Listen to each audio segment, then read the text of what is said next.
Hello, beautiful souls.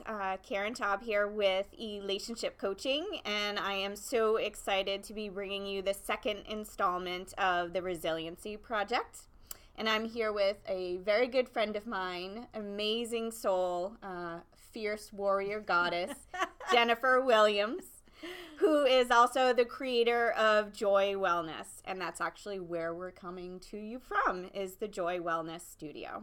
So welcome, Jennifer, and thank you for being here. Thank you. Yeah, you're I'm welcome. excited. Yeah, this is awesome. It is awesome.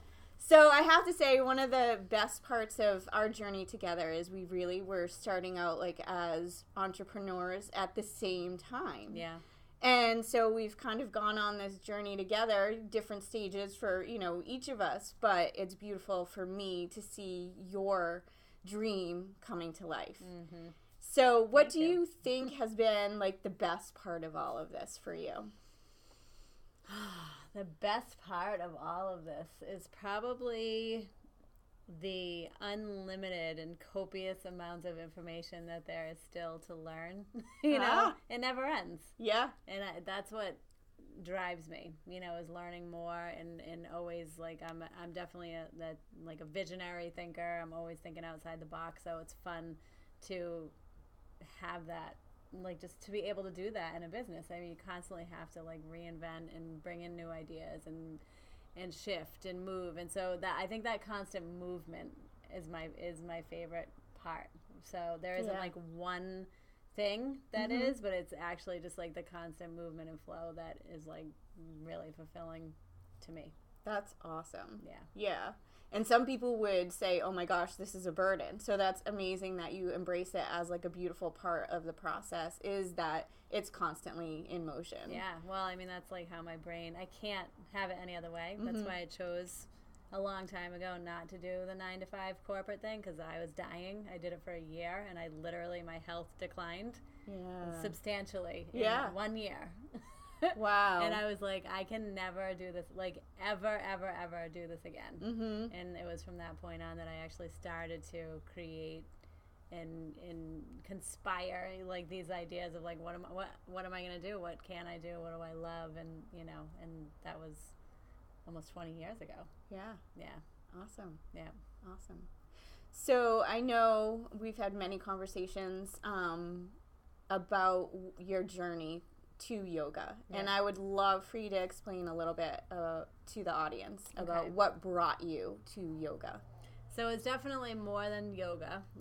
If you look at yoga as a lifestyle, that it encompasses everything, really. So there's the misconception that yoga is just a physical practice. Absolutely. So it actually started a long time ago. When I was really little, I was 7 years old when I realized how self-aware I was, like ultra self-aware, to the point where I could like hear myself blink, like it was a lot. Yeah. Just a lot of self-awareness. Didn't really know the words for it.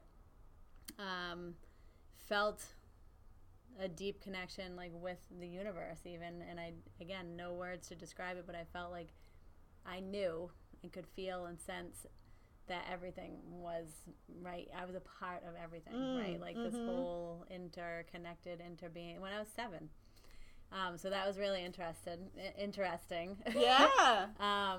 And then my life, the way that it unfolded, there were lots of events to deepen that self-awareness, right? And a lot of them painful events, like with my dad leaving when I was 12, and my mom being mentally ill and having that break from reality when I was 25.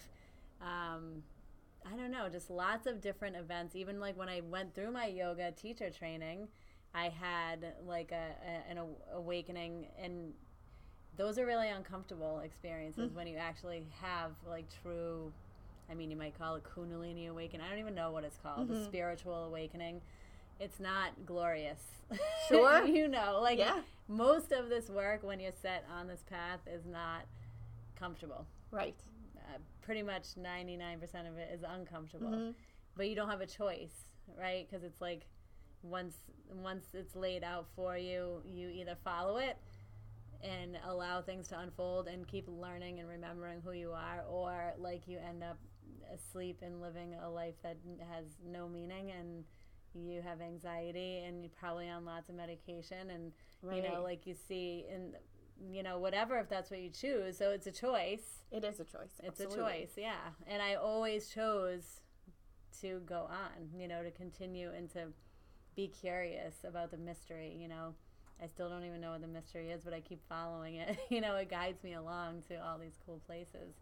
So yoga happened somewhere along that path, right? So it was like Buddhism first. That was the first thing that I was introduced to that really started to change the way that I thought about myself and the world and the way that I relate, right? Because it turned everything within. The whole focus was within, instead of blaming, right? Instead of being a victim. Sure. It was like, no, this is you. Like, you have to choose how you're going to view the world, right? And heal at the same time, right? And forgive, right? Yeah. Forgive yourself, forgive other people. So that was like that was a big thing. I think I was probably 22, right, when I had like this first like aha moment of like, I don't need to be angry. You know, like, what's mine and what is my family's? Right. And it was like, I don't need to be angry. And I don't need to view, like, at that time, I don't need to view my dad as a monster. Right. He is in way more pain than I could ever imagine. Yeah. Nothing that he chose was a reflection of how he felt about me, but a reflection of how he felt about himself. Yeah. Yeah, absolutely. So that was amazing, because then I was freeing. able to, yes, and then being able to apply that over and over and over again to all different aspects of my life, and like how deep it gets with every relationship, even the good relationships. Right. And so, you know, and then I did my Reiki training. And I became a Reiki teacher, a Reiki master, and I fell in love with that, right? That was just like, this is so awesome. I want to bring this to the world. Right. And then I went out to the world, and nobody knew what it was. So I was like, all right. And kind of simultaneously, I was practicing yoga in my bedroom from a book, from BKS Iyengar, Light on Yoga, his book, right? One pose at a time, and of course, that book is amazing, and he full expression of every posture, and everything is perfect. So I'm trying to like follow along for whatever reason. I think I had chronic back pain. So I was doing that, and I bought a Kundalini Yoga DVD, and I started doing that in my living room. So it was like my bedroom, I would have my little book. The living room, I was doing the Kundalini, chanting and doing all these weird movements. And with the Reiki and the meditation, it was like my back started to heal because of the understanding now that there's a huge emotional component to the pain that I was having in my first chakra. Safety and security. Exactly. Yeah. So that's what initially brought me to yoga. And I knew, you know, for a good like 13 to 15 year span, all I wanted to do was learn. I could not get enough information. It was like, I need to be everything I loved. I'm like, I got to teach that, right? I don't feel that way anymore. Thank God. But it was like constantly, like everything I loved, you know, I needed to teach that. Like the Buddhism, I was like, I need to learn more about this. I need to learn how to meditate. I need to become a meditation teacher. Reiki, I got to become a Reiki master. Yoga, I started doing it. I know I'm going to become a yoga teacher. Massage therapy, like I loved every aspect of everything that I was, holistic wellness, nutrition, you know, it was like, oh, I did my graduate degree in that, everything. I could not get enough information at that time, but yoga was one of those things that, and you know, everything is connected, right? But yoga was like a huge catalyst for change and transformation in my life, and so much healing came from that, and the recognition of how mentally strong I was came through the yoga practice. Yeah, so that was really important to me, and I didn't really actually know why it was important until recently, like, you know, with everything with my mom and seeing her. There's like a fragility that happens sometimes in some people's minds, and that's okay, and that's their constitution, right? You know, but to recognize the mental strength that I had and the emotional strength, you know, and the physical strength. But it was just really important for me to follow that path and to be able to offer that to other people as a means to loving yourself more and finding and just recognizing that peace and joy, which is what I'm all about. Joy is an inside job. It's all an inside job. Absolutely. Yeah. Absolutely. And that leads me to a question. Yeah. So I had this discussion with another individual that I interviewed for the Resiliency Project, and we talked about the fact that joy and pain can actually coexist. Oh, yeah. So I would love to hear your take on that. Okay. Because I think so many people in this world think, if I'm in pain, I can't experience joy. Right. And if I have joy in my life, I can't experience pain. So when the two are actually coexisting, I don't think that individuals necessarily recognize it for what it is. Yeah, well, what I've learned is they actually have to coexist in order for it to be real, or else it's just a fleeting emotion, right? Yeah. So it's not actually part of who you are when you separate, I'm joyful and I'm in pain, right? It's like, no, the two meld. Yes. Right, and it's one of my favorite words. There's an amalgamation process that happens within our body and our energy, right, with a lot of different things. But joy is like a deep essence of who we are, right? And it is comprised of pain, and I mean, it's this. Everything exists on one spectrum, right? Because when no duality, right? All is one. And so you have to recognize pain and joy as they exist together. And actually, the joy becomes more beautiful when you recognize, because the pain is like lighting it up, and vice versa. They work together. Yes. Yeah. So I agree. I think they actually feed each other in a way, which sounds odd, but truly, if you are searching for joy and blocking out all of the pain, you're not actually experiencing joy. Yeah. You're just searching for it. Yeah. I mean, you can't block out what we consider negative emotions. Right. Because they just grow, those are our demons that we're afraid of. But really, it's like they're our friends, and they just want to meet up with that joy and be recognized. And joy actually wants to recognize the demon or the pain or whatever it is. Right. And come together. Right. And it's more fulfilling, right? That's like a soul quality. Yeah. Is for all that to work together. Absolutely. Yeah. Absolutely. That's why we can have, when you have self-awareness and you work on consciousness, when there is a painful experience that happens, you can exist, like you can feel everything that's happening in that painful experience, but at the same time, like that's the thread within you. Joy is the thread, and so it's like, oh, it's okay. Like you might react completely different to a painful experience when you know your joy and you know who you are. Right. There's like a stability that happens. Yeah. Yeah. Absolutely. So, yeah. Absolutely. Definitely. They have to exist together. Yeah, I would agree, 100%. And so, it sounds like as you were growing up, you didn't necessarily have a role model to take you in the direction of this journey of consciousness and really taking care of yourself on a soul level. So I did. Oh, right? you did? So my okay. mom, yes. So my mom had this ability. So when my dad left, she went on her own spiritual journey, which is different than mine. But she is, the strongest woman that I know, actually. And her guidance, although a little misled and, a lot of healing and trauma that she did not fully heal, because her journey was more of like a selfish journey, it's kind of hard to explain, but the way that she raised me came from some other guidance, because her encouragement for me to be who I am fully, it was fully from her. Yeah. Oh, yeah. Awesome. So I did not know that part of your history. Yeah. So she's like such a beautiful soul, one of the most beautiful souls I've ever known, who just got lost in the disconnect. That's really what happened to her. And so she's like lost in this other world right now. Yeah. And that's part of her journey. And But yeah, no, as a mom and at that pivotal point of me being 12, 13 years old and having that, like, she was strength like I've never seen before. And she, she didn't know really how to love well, but she knew how to guide and direct me.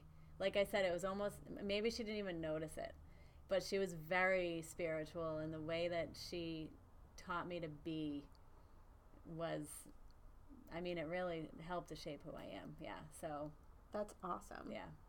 Yeah.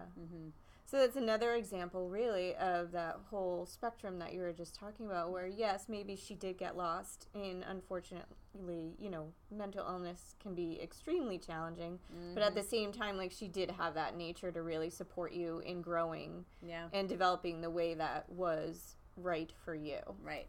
Yeah. And then, of course, there was the intuition at a young age that led me along, too. So even when I didn't agree with where she was coming from, there was still something inside of me that was always like, let's go this way. Okay, I love that you're talking about intuition, because that is one of my questions for you. Can you share with people, how do you know when it's your intuition versus doubts or fears? I have dived so deep into this over the past 6 months. So my husband and I, or a soon-to-be ex-husband, it's been 6 months that we've been separated. And I've always been very intuitive, but it's become very, very clear over these past 6 months. And just the different experiences that I've had. And yeah, so for me, it's very quiet. Intuition is very subtle, and for me, very subtle and quiet, but it is like a force to be, it's like, this is it. And so really it's a checking in, and I want to say, like, it lives down here somewhere. Sure. And and I know it's a ping. Like, I always call it a ping. Like, am I getting pinged right now with something? Right. And I didn't listen to it so many times. I listened to it a lot, but there were many times where I didn't listen to it. Sure. And I think it was in the not listening that the learning came from. Like, I knew, right? I was pinged, but there was the, emotional side of me, or like the flighty part of me that wanted to believe something else. Right. And then, of course, there's value in learning from those experiences as well, right? Absolutely. Everything has purpose. Right. But I trust that ping, and I check in, and it's like a quick check-in, really. And just when you feel it, you have to make choices that aren't always easy, right? Or you don't, and you learn. Right. But yeah, and then if it's not there, see, that's been what's interesting recently in working with intentions and, drawing things specifically into my life, checking in and not feeling the ping. And I'm like, wow, it's not there. And there's such an openness, this space, right? Like, I can feel my heart open. I can feel all my energy open when the ping isn't there. And it's kind of like, wow, it's not there right now. And it's truth, and I follow it, and I'm like, yeah, no, this is right. Yeah. So that's how I would describe it for me, is it's like this little, like a little ping. I don't know. Yeah. No, I love that. And I think it shows up differently for everyone. And I know for me anyways, it shows up differently at different points. So, for example, I'll wake up in the morning from a dream, and there's a piece of information that's just kind of stuck there. And that is, like, it becomes important at some point. I love that you said that, because it does show up in different ways. Yeah. I guess mine is more, like, relational that I'm talking about. Okay, like, any relationship, whether it's friendship, love, business, then that's where that is. But yeah, when it's something like that, like an intuitive hit that's coming from somewhere else, right? That's like, you got to write this down, then that's a different feeling. Yeah. Or another example, and I will always remember this, it was a really stressful time in my life, and I was literally doing yoga, and the thought came to me, you have to ground before you can extend. And that was, like, so huge in that moment, because my life was complete chaos. I had just, like, too much going on at that point, and I was being asked to do additional things, and it was that message to me to say, all right, I need to take time for me, ground down, and put that aside for right now. Maybe I'll come back and say yes, but right now. Yeah, and even figuring out what does grounding mean for you. Right. And to me, that sounds more of like divine intervention, which I think, because when you have, like, obviously you're someone that's like on fire and you have a specific purpose and path, like that's your divinity, which everything is one anyway, so it's probably connected to our intuition too. Sure. But it's not going to let you go too far. Like, as you hone in more and more and more, you can't go too far off of your path. I don't think. Right. Yeah. Right. Yeah, so that's true. Like, let's go. Get back. Yeah. Yeah. Absolutely. Mm-hmm. Absolutely. So, in developing your intuition or your ability to connect with your divinity, what would be some things that you would recommend people do, especially for people who maybe are in a place right now where they're experiencing so much pain and they just don't know what direction to go in? Right. I mean, if you're someone that's in a ton of pain, it's really hard for me to even say, oh, well, you need to meditate and do yoga. Like, no. Actually, what you need to do is just take a break. You need to just, like, give yourself permission to rest. Actual rest. I love that. Yeah. Yeah. And then, there are so many tools out there that we need to take advantage of, right? And the first one, I would say, if you're genuinely wanting to make a change and you're in a really, really dark place, you have to create your tribe, right? Whether it's you get a therapist or it's dedication and commitment to something. That's huge. Discipline. That would be what I would say is discipline. Yeah. Okay, you have to discipline yourself. But even before the discipline, you have to make a choice that you're unwilling to identify with the pain. Because when we become so caught up in our stories and our pain, right? So are you actually willing to let go of that identification? What if you're happy? What if everyone sees you as happy?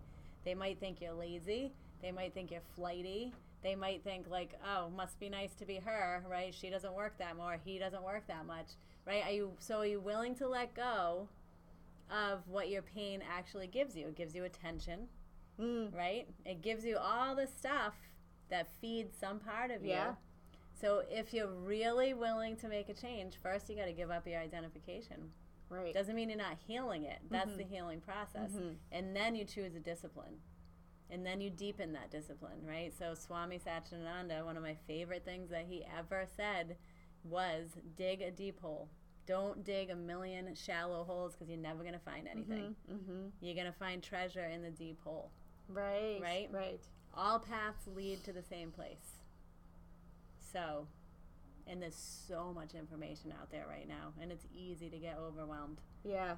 So pick one. First, choose to lose that identity with your pain. Second, choose a discipline and stick with it for at least even 6 weeks, right? That doesn't even sound like long, but if you can do it for a year, 5 years, 10 years, yeah, that would be what I would say. Yeah. Rest. I know, and I think that that's so important because we are, like, a society that's driven by work. Like, there are messages all around that if you take the time to take care of yourself, you're being lazy, or you could be accomplishing so much more. And I know I am actually guilty of that. I do not rest as much as I should, or could, because I make the choice to, like, do other things. And I think there are certain times where you're on fire and you go, and it might be a 6-month period where it's 24/7, and that's okay, right? Because it's for some greater thing. But resting, I just went to the Ram Dass retreat in April, or beginning of May, and Frank Ostaseski was one of the teachers there, and his new book, The 5 Invitations, and one of the invitations is to rest in the middle of whatever it is that you're doing.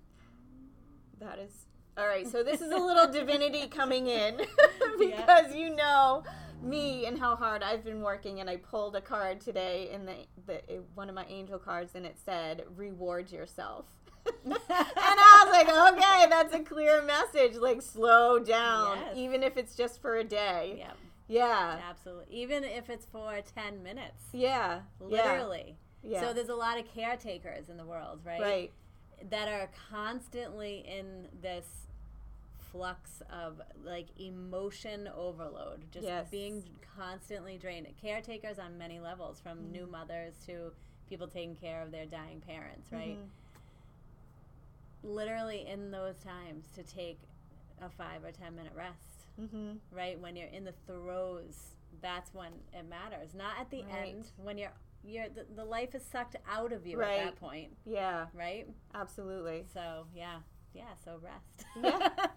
Well, and it's funny too, you know, I always have that, because I'm here for yoga, so often there are days where I'm like, no, I'm too busy, and I have now like re-recorded the tape in my mind. No, I'm not too busy. If I'm saying that to myself, I know that's when I need to go. Right, it's true. Because if I can come in and ground and really like just let go of all the noise for an hour and 15 minutes, I am so much better off. Yeah. Like with whatever else I have to do for the day. It's the discipline. Yeah, and it the is. accountability. That's why actually, you know, we try to be self-motivated, and some people are like truly self-motivated. You know, and I think you and I are to a big extent. But there's also something to be said about accountability. Yes. Like, you're showing up, you're keeping my business going by showing up. You know what I mean? Right. No, but you're keeping the class full. You're being accountable. So it's not just about you, right? It's an extension of self. So you're showing up for everyone in the class. You're showing up for the teacher. You're showing up for the business. You're showing up for yourself. So it's part of the whole. That I think discipline, you know, that's what discipline and accountability goes back to. How do you connect with your intuition? It starts there. Well, and that's a really good insight too, though, because oftentimes I think people will maybe say to themselves, well, it doesn't matter if I don't go. It does. But it does. Yeah. So I love that point that, yes, it matters to the teacher. It matters to the other people in the class. It matters to the business owner.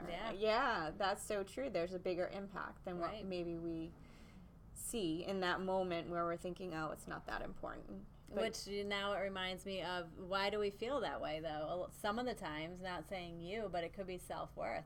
Yeah. It's not going to matter if I'm not there. Right. I don't make a difference, right? It's like, you do, actually. Like, when you hear, when you're reading an article or you're listening to, like, a video or whatever, and it says, we want to hear from you, like, they really want to hear from you, because I've done that and you've done that. Yes. And then you get no response, and it's like, why? Yeah. And then you'll talk to the people, well, I didn't think that my response was good enough. It's like, are you kidding me? Yes. Yes, it's good enough. Yeah. I want to hear everything you have to say, because you would be, you know, your mind would be blown if you knew how many people could relate to what you were saying. Exactly. Yeah. Exactly. And that's actually why I created the Resiliency Project. Right, yeah, that's It's true. a way for people to connect with other, right now, women specifically, who have gone through challenging times and are now ready to share their story to help other people. Yep. You know, and so that means, like, comment when you can. Yes. Share. You know what? You're not going to annoy people on social media, right? Is this going to be on social media? Yes, it is. Yes, so absolutely. Like, all that. I tell everybody I know, it doesn't, so the other day I was at home. I love my dog so much. I love my kids, but whatever. I just had to put that little asterisk in there. I love my kids. No, but my dog, right? She's just like, she's my friend. And so there's the song Sea of Love, that this version is by Cat Powers, and it's so sweet. And I realized the second verse says, do you remember the day we met? It was the day I knew you were my pet. Obviously, they're talking about a love relationship, but I was like, this is Ellie's song. So then she was wicked hyper, and I was recording it, and I started singing to her, and she was crazy, and it was only a minute long. Crazy hyper, and we're playing with the toy, and I kept singing to her, and then I got on the floor with her, and then that part, you know, the second verse, and I'm singing, and I'm petting her. By the end of the minute, she fell asleep. Oh my gosh. It was the sweetest thing, and I am not a singer. But I'm like, you know what? I'm sharing this on Instagram because I don't, like, who cares? Right. Right? Right. And then it gives other people permission, I feel like, to do the same thing, to sing, to be goofy, to be serious, to show all the sides of you. And I think that's what we're seeing, like, we're learning through, like Kate Spade just took her life, right? Yeah.